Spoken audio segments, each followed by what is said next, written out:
John, thank you for a very comprehensive picture and a lot of provocative and important suggestions.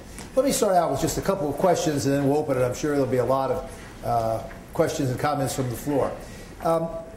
At several points, you mentioned shale gas, but you did not elaborate on it too much. Some people, at least until recently, and many in your own sector, have suggested that that's in some sense the salvation for the United States, and could even project cutting our import dependence in half over the next 10 or 20 years as a result. Talk a little more about what role you see shale gas playing. Is it that much of a savior? How big will its role be? And how much can we legitimately rely on that component of the picture that you laid out? Well, shale gas has been the biggest surprise in my 30 years in the industry. Most of us didn't see it coming. And what we see today is that gas from shale gas supplies about 25% of the U.S. natural gas supply. And reasonable estimates say it's going to be 50% by 2030. A number of us in the industry built terminals on the Gulf Coast of this country to import natural gas from overseas, and those are now idle. And it's very unlikely that they're going to be used. So we've seen those supplies come onto the market, and it's really the product of technology, as I referenced. Two things. One is horizontal drilling, and the other is hydraulic fracturing. We've done these two things separately, but putting them together in these shale rock resources that we've been drilling through for many years is really what's allowed us to release that natural gas. And frankly, it's been a terrific for the economy. Natural gas prices are lower, and that ultimately translates to lower costs to consumers and business. So what's kind of, would you offer a projection, say 10 or 20 years, will the share of U.S. energy that is imported drop substantially as a result of shale gas and other things? What's the best expectation we should have? Well, we were going to be importing, estimates vary, but we were going to be importing up to half our natural gas 20 years from now. We won't be importing natural gas 20 years from now. So in that sense, it'll be dramatically reducing imports.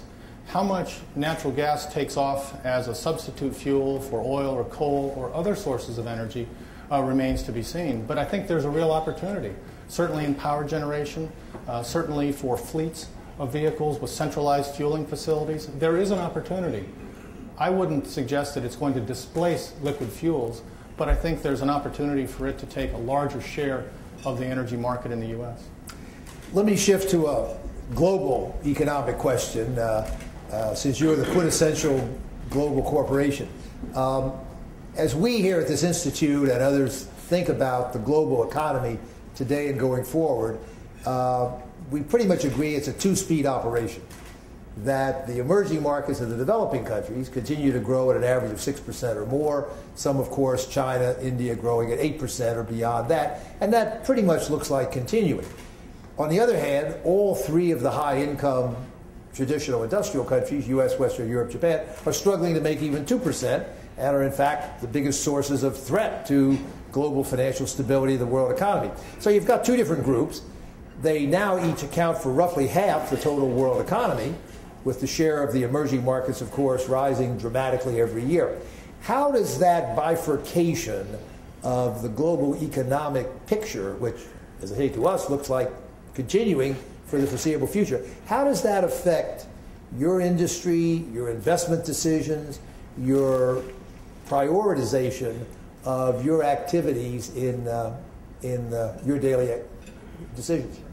Well, economic growth around the world is good for American business because it fuels demand for our exports. In the case of Chevron, as you indicated at the outset, 75% of our earnings come from overseas, and we go where the opportunities are. And as I noted in my comments, most countries around the world welcome us. They welcome us for our technology. They welcome us for our transparency. In fact, I think that's a story that we haven't told adequately about the role of American business overseas. But we go where the opportunities are. About a quarter of our money is spent in the United States, and I would love to spend more. If we have more access, I would spend more money in this country. We're spending in a big way in the shale gas resources. We recently entered Pennsylvania through several acquisitions. We have been consistent in exploring in the deep water, And as more access and more acreage is made available, we'll continue to explore. So we go where the opportunities are and where we're welcome. And that really is the determination. One more question picking up from that. As you look out maybe 10 years or even longer, how is that pattern going to affect the allocation of global economic power?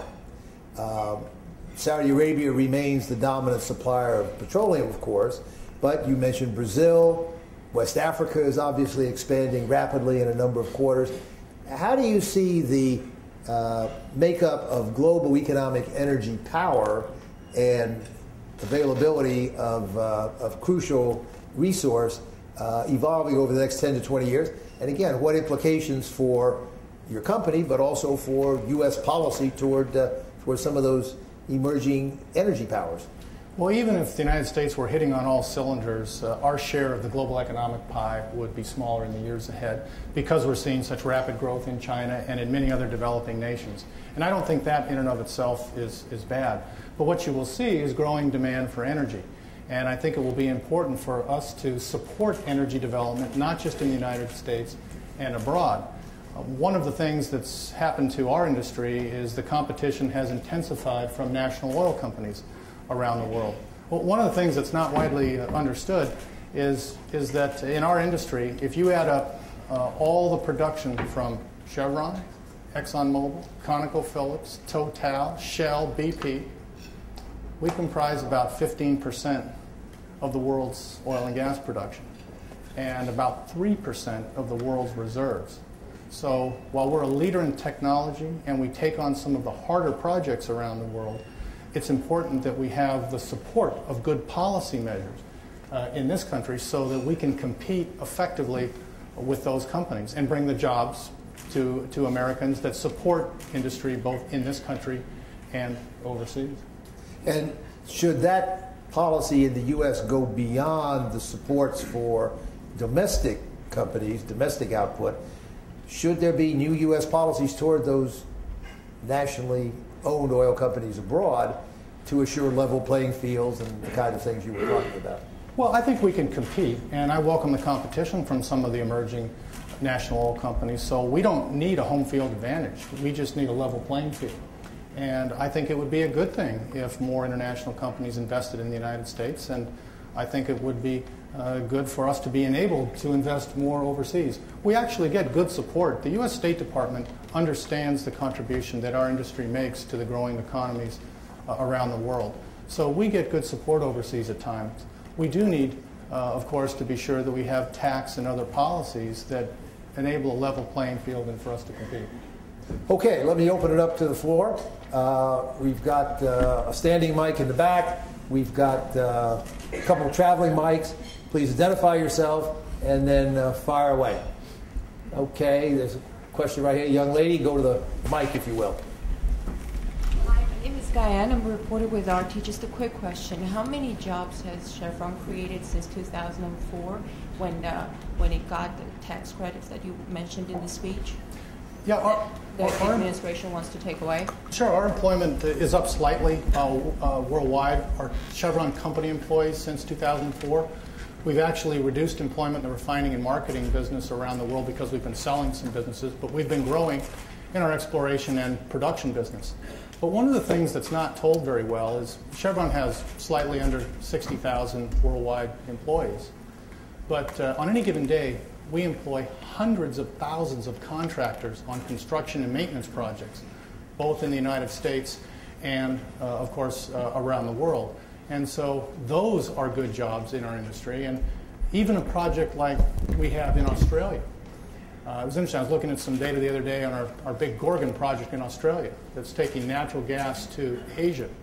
I actually meant U.S. jobs. Let me finish if I could. Sorry. And but we are making purchases from companies in the United States, companies like General Electric, companies like Air Products, which is manufacturing equipment in Pennsylvania. So we generate a lot of jobs that don't get counted on our payroll. In terms of numbers, a little bit, maybe some specifics? They were up slightly, a few thousand in our upstream business over the years, but not significantly on our Chevron payroll. Significant increases in the number of contractors that we employ. Okay, right here. The investment, Kevin Murphy, president of J.E. Austin Associates. The investment community has moved into commodities big time. In your view, does the current price of oil reflect the fundamentals, the supply and demand balance? How has it affected your business and operations and strategic planning to have Wall Street and other players so massively into this market? Yeah, it's a fair question. It's a hard one to answer perfectly. I would tell you that directionally, prices do reflect supply, demand, and fundamentals. If you look at worldwide oil demand, it has been growing other than during the Great Recession that we went through. It's basically been growing over time. And there's this thing called the decline curve in our business where you're constantly trying to replace new resources. So there's always investment that's needed to invest in new supplies. And it is becoming more expensive. The cost of goods and services has risen, for example. So costs are going up, and you would expect prices to rise with that. But as you point out, the financialization of the commodity sector, a lot of people view oil, gold, and other resources as safe havens for investments. So there is a financialization in the commodity sector, and it has impacted oil prices. I'm not able to estimate it, but I think it's significant. From the standpoint of the energy sector alone and trying to achieve the objectives you outlined in your speech, what's the optimal price? Well, the optimal price is, of course, what the market says it is. But I guess what I'd say, the optimal price is one that facilitates our way of life. What you'd like to see is a price that's affordable. So not just Americans and Western Europeans can afford it, but so the many countries where their citizens are living in abject poverty, that they can access energy and they can access the quality of life that we have today. So I'd like to see a price that would enable everyone to participate in the world economy to the fullest. I don't know what that price is, but more supply is better than less in terms of making it available to consumers of the world. Okay, Bill? Got one back there, and then you. Oh, I'm sorry. Are you pointing to me? No, gentleman behind you. But then you can go next. The Please objective. identify. Bill Klein from the Institute. The objective of affordability and efficiency has got to be central, and I completely agree with that. The Congressional Budget Office's study of the Waxman-Markey bill a couple of years ago said it would take a $40 per ton of carbon dioxide tax, essentially, by 2030 to meet the kind of path that for the United States would be consistent with avoiding global warming in excess of 2 degrees Celsius later on in the century. Now, as one thinks about affordability, one presumably wants to incorporate in the price the diseconomy imposed by a particular good, whatever that good is. And that $40 would have a particularly adverse effect on coal in particular. I would argue maybe a neutral impact on oil, because the baseline otherwise is a lot of use of coal, maybe a favorable effect on natural gas, and presumably it would be a lot cheaper than whatever that price is going to be for the cellulosic ethanol that you described. My question is, do you see a role for a predictable, smoothly rising carbon tax in your vision of how we get an affordable and efficient energy system that fully incorporates the damage costs of the carbon dioxide? Well, we for a long time have stated some basic principles that should apply to any regulation of carbon. Now, Waxman-Markey was fraught with all kinds of difficulties, administrative and otherwise, so we could probably spend the afternoon talking about that. So we did not support that bill.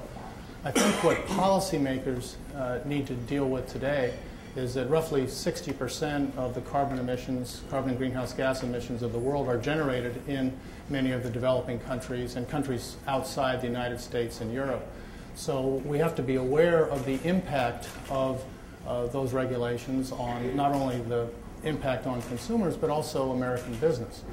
And so what cost that will be that will not jeopardize American business when other countries may not be imposing those same those same standards is really the decision for policymakers to make. And thus far, it's proven very difficult to get global alignment on a set of standards. And so countries that choose to go it alone have to understand that impact. And I will say that it's not at all clear that a slow and predictable increase in a tax or in a cap and trade scheme will necessarily introduce alternatives in the foreseeable future. We know it will raise price. That's what I said in my comments. So we know it will curb demand. But we really don't know at what point substitutes will be introduced at scale. Remember, 85% of the energy in the world is produced from oil, gas, and coal. So if we want to maintain standards of living, if we want to maintain the business environment in this country, we'll have to be cognizant of that. Yeah. Thank you. I'm Jordan Clark. I'm Chief of Staff of Lynn Thompson of the 5th District of Pennsylvania, home of Drake Well and 8,000 feet deeper Marcellus Shale. One of our problems on the Hill as a staff person is to explain to the public that actually oil and gas are not the big bad people that some people in this town, including the President, would like to make you out. So it's a politics question I have for you. Policy, which is the basis for your address, is driven by politics. Politics is driven by public opinion. My 4 decades perception and working with the industry is that I have to give you a D- on educating the public as to your importance. It's the only industry that it disappears today, including healthcare and education. We are a third world nation, so we're always apologizing, but we shouldn't be. We should be proud of what we're doing. So my question is this: when and if, or is the industry ever going to get serious about educating the public as to your importance? Well, part of the reason I'm here today and part of the reason that we work very hard at the local, state, and federal level is to try to tell our story better. I wouldn't disagree that we haven't always done the best job of telling the public and our leaders what we bring to the table. So I work very hard to do that, and it's sort of hand-to-hand combat. You have to take it directly at the individual level. I do what I can. We're reaching out, for example, in your state of Pennsylvania. The Marcellus Shale Gas Coalition is doing great work. We're on a commission with the governor to be sure that we have good environmental and work practices in place, working hard with local communities to address their concerns. And I wouldn't disagree that we haven't always told our story as well as we can, but we're working at it. Well, not to be critical, but I live with that every day, and I wouldn't give you more than a C on that effort. So, anyway, thank you. That means we've got room to improve. Thanks. Yes. Rob? Excuse me. I'm Rob Liberator. I spent 25 years in the auto industry, and I serve on the board of Fiat Industrial. And I was taken by your comment about Europe, even though they have significantly higher gas taxes, that they don't have electric vehicle fleet in Europe. But what they do have is almost a 40-mile-per-hour average vehicle sold, largely because of diesel, and very much because of those taxes, and because they got the sulfur out of the fuels earlier than we did. If one of your tenets is that we're going to get to where we need to get with conservation, if you don't have the price mechanism, how do you get there other than regulation? And you're a market guy, and so you're not advocating regulation, I don't think. So how do we realistically get to something that parallels European levels of fuel economy without government mandates? Well, you make exactly the right point about Europe. They have chosen to increase taxes, and they've gotten a couple things out of that. They have encouraged conservation. So what we see with Europe is generally smaller vehicles. So many people can't afford vehicles. They also are their population is in a smaller geography. They have rapid transit systems. So they've made a policy decision that raising the price of transportation by private vehicle is an acceptable policy choice. Diesel fuel is a little bit of a separate subject, but certainly it represents an opportunity for the fleet as well. In the United States, we're a little bit different. We're more spread out geographically. We don't have affordable public transportation. And we also have consumers that have different patterns of behavior in this country. As I mentioned, we enjoy our mobility, and we're more spread out, and our business has to deliver goods and services to a more dispersed population. And so the question for policymakers is, do you want to impose additional taxes on consumers and on business that will have a predictable effect of reducing transportation, making costs of goods and services more expensive at a time when the economy is weak? I mean, that's a policy choice that has to be made. It represents another tax, another source of income. So is that the right policy choice for us right now? I mean, that's the decision that policymakers have. Yeah. Margot Anderson from the Bipartisan Policy Center. On a related note on this efficiency, I heard you advocate for more R&D or science.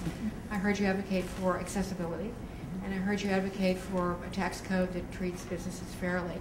But if we're really going to take advantage of this fourth fuel, energy efficiency, it goes back to these issues of what incents that. It's either a higher price or it's a mandate of some sort that allows us to maximize energy efficiency. And I'm just curious as to what you might advocate to help all companies, not just Chevron, achieve the kind of energy efficiency that you have. That might be the kind of policy driver that would go through all end uses. Well, the price mechanism works well, and we've seen higher prices in recent years, and so many companies and many businesses and many consumers recognize that there's an opportunity for energy efficiency that's very economic today. I mentioned, just as one example, the lighting center at University of California, Davis. I go and I visit that location, and what you see that I think is particularly important is that we focus on technology or mandates or regulation that will be market-driven, that consumers will accept. There is an argument where there is market failure for the government to engage, but my suggestion is that it has to be done with an understanding of what technology is today, to really understand what that market failure is, and not try to force technology in at a pace that can't be realized. I mean, an example is in the automotive sector. We just approved new CAFE standards, and what's not widely talked about is their off-ramps at the end of this decade in case we can't get to that destination because the technology isn't there to meet the mandates. And we see that in many different areas of regulation. I talked about it in biofuels. We're not going to get to the targets. And you wind up creating a lot of activity that then policy has to change and adjust to if you don't have the proper level of collaboration with industry, with consumers, to understand what's economic and what's going to be accepted in the marketplace. That's really what I'm advocating. John, let me ask you one other aspect of the price question. I think it's accurate to say that about once a decade, the energy price collapses. After the two oil shocks of the 70s, particularly the second one, the U.S. started to get serious about improving energy efficiency.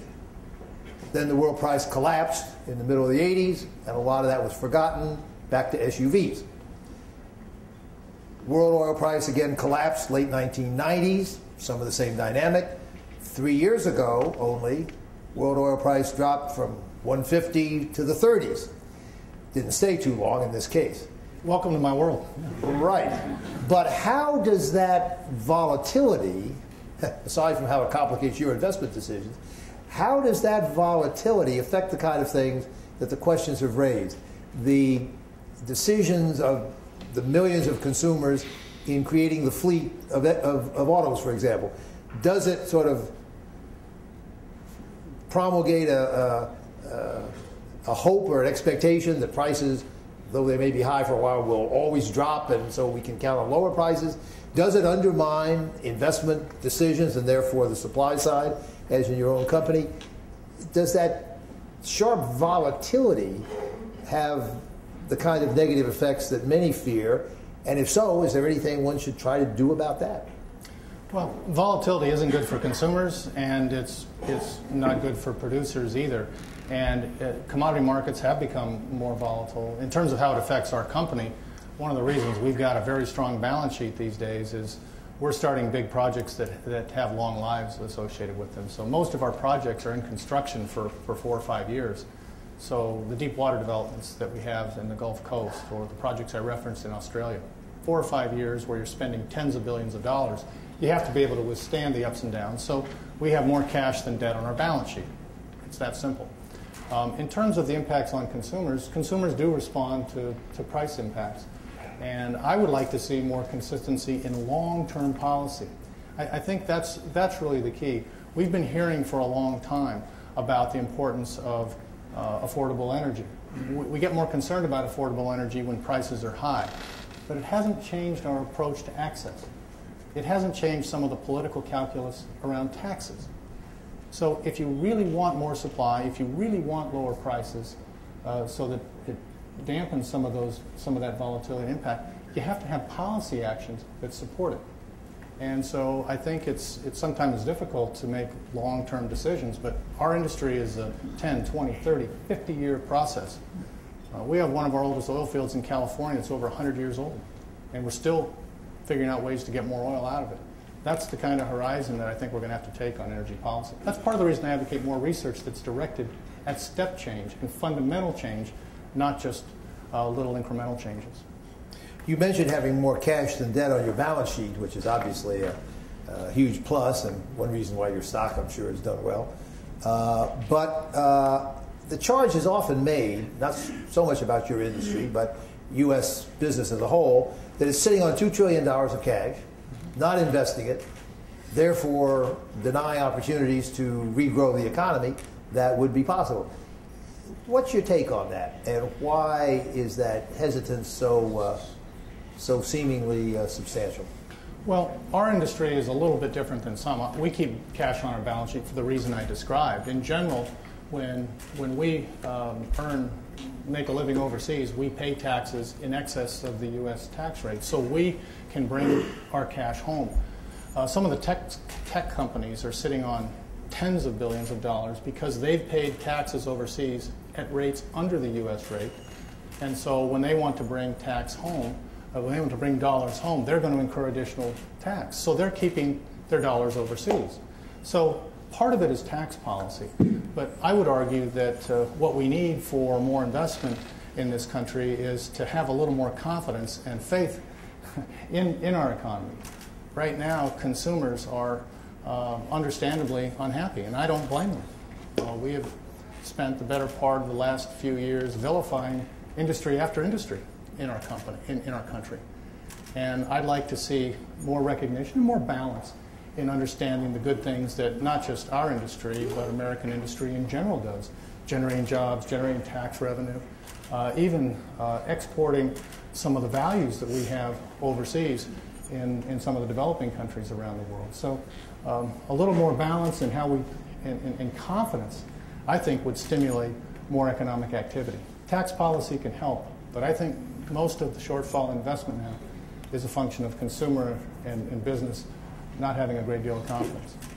If there's any industry that has tried hard to push you into second place for vilification in the public mind, it's finance and the banks.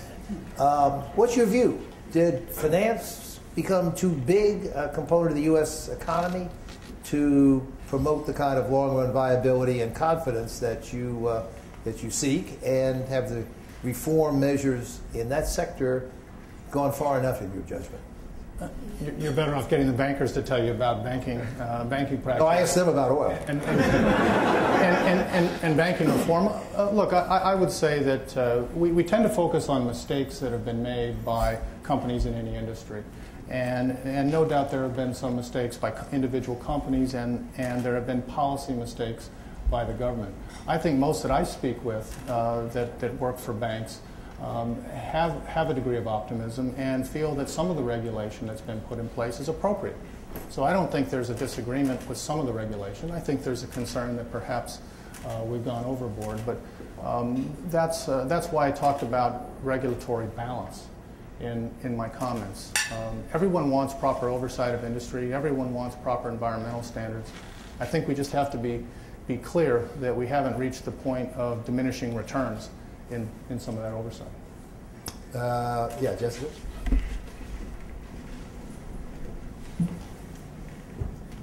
I wonder if you could tell us Identify, please. Jessica Einhorn, Dean of Science.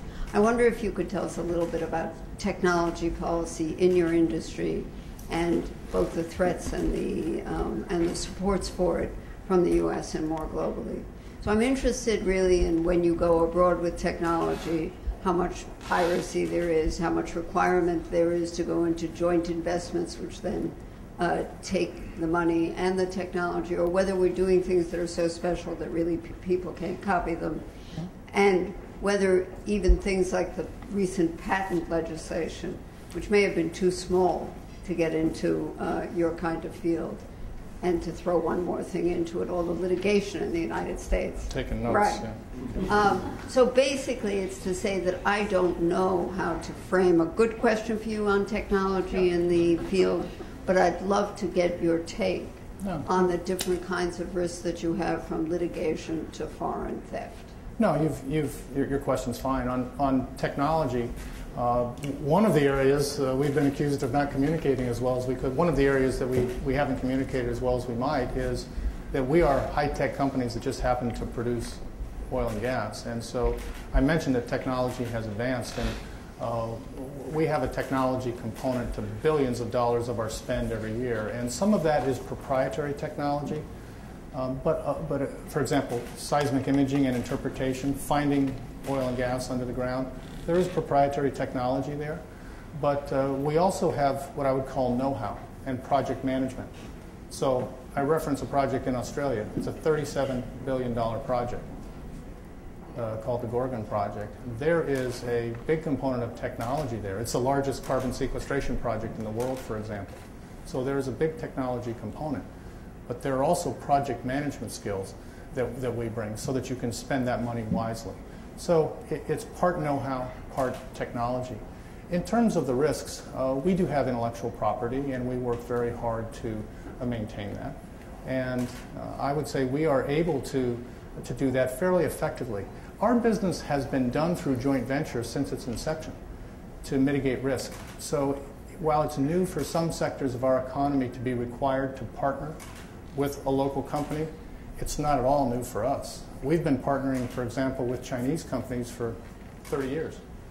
And our new developments there are also with partnering with the largest companies in China. So we're able to manage those partnerships generally quite well. In fact, it's one of the things that our company does very well. In terms of the risk profile, we face risks of just about every kind you can imagine around the world. And my job and the job of our people is to try to mitigate those risks as best we can. There have been some disturbing trends on the legal front, and we have a very active litigation practice in this country, and in fact, litigation has become a very big business. We have litigation hedge funds at work in our country. You can debate whether that's the right thing or not, but certainly that's an exposure we have, and we deal with those as they come up. We have good practices. I'm confident in how we conduct our business, but we face those risks as well. Would you like to see litigation reform? Would you like to see litigation reform in a platform for a presidential candidate? Of course, tort reform has been everyone talks about tort reform. Not much happens. Yes.